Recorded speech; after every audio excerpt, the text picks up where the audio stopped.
উত্তরপাড়া থানার নবগ্রামে একটি বেসরকারি হোমে এক যুবতীকে শারীরিক নিগ্রহের অভিযোগে গ্রেপ্তার ৪ জন। পুলিশ সূত্রে জানা গেছে, গত বৃহস্পতিবার শ্রীরামপুর মহিলা থানায় বছর ২৬-এর এক যুবতী অভিযোগ জানান। তারই পরিপ্রেক্ষিতেই এই গ্রেপ্তার। তাদের মধ্যে ওই হোমের কর্ণধার, সেক্রেটারি ও ২ জন কর্মীও আছেন। ধৃতদের আজ শ্রীরামপুর আদালতে পেশ করা হয়।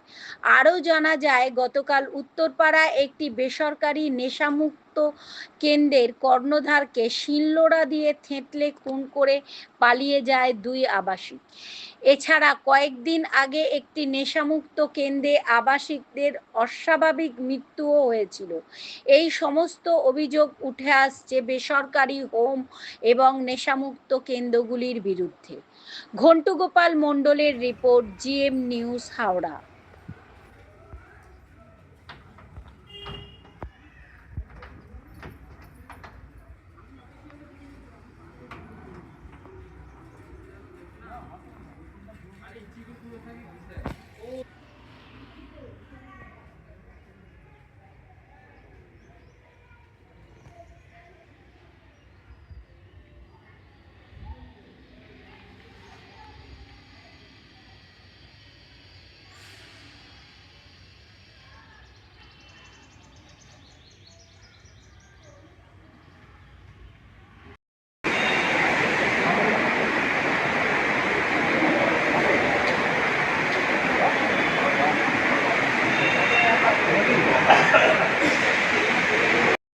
আচ্ছা, এখানে যে প্রধান যিনি অজয় চট্টোপাধ্যায় গ্রেপ্তার হয়েছেন কালকে একজন মহিলা অভিযোগের ভিত্তিতে, কি বলবেন?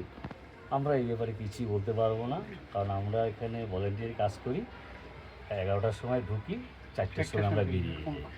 এছাড়া বেশি কিছু আমরা এমনি ওনাকে তো অনেক দিন ধরে দেখছেন, কি বলবেন? অনেস্ট লোক, এমন এত বছর ধরে ওনার সাথে কাজ করি, আজ পর্যন্ত ওনার নামে খারাপ কিছু বলতে আমরা কেউ কিছু পাইনি। কিন্তু উনি খুব ভালো লোক।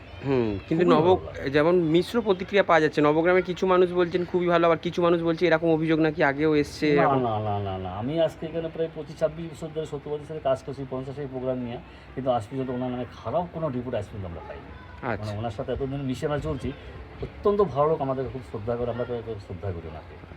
আচ্ছা, অত্যন্ত ভালো। আপনার নাম? আমার নাম উত্তম মণ্ডল। আপনি এখানে কি করেন? আমি ভলেন্টিয়ার কাজ করি। আচ্ছা, গতকালকে তো অজয় চট্টোপাধ্যায় গ্রেপ্তার হয়েছেন, জানেন, কি বলবেন? আমি এই ব্যাপারে কিছু বলতে পারবো না। আমি একটা টেম্পোরারি মানে 11টা থেকে 4টা অবধি ডিউটি করছি।